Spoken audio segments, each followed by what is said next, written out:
In this guide, I'm going to break down the truth about the parlor wheel here in Resident Evil Requiem. Before we do get into this guide, make sure to like the video and subscribe to the channel with all notifications on. If it would just help the channel, lets us know that you want more content like this, we'd greatly appreciate it. And if at any point throughout this guide you did have any questions, just ask them down in the comment section below and we can help you out further. I'm going to be doing my best to reply to every single comment down there.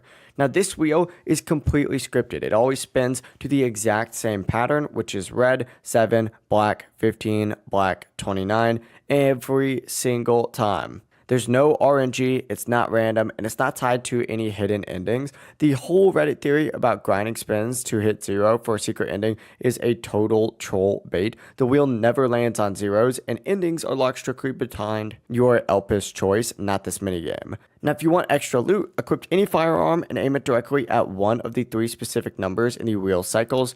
Shoot it once and you're going to hear a sharp like metal cling sound. Then when you spin the wheel, it's going to land exactly on the number you shot. You're going to hear a victory chime and you'll get a bonus antique coin appearing on the table. Now, this only works once. After you claim the coin, it'll be gone forever throughout the rest of the playthrough. So just spin, shoot, match, collect, and boom, you're good to go. If this guide did help you out, make sure to like the video and subscribe to the channel with all notifications on. If it really does help the channel, lets us know that you want more content like this. We'd greatly appreciate it. And if at any point throughout this guide you did have any questions, just ask them down in the comment section below and we can help you out further. Have a great rest of your day though. Peace.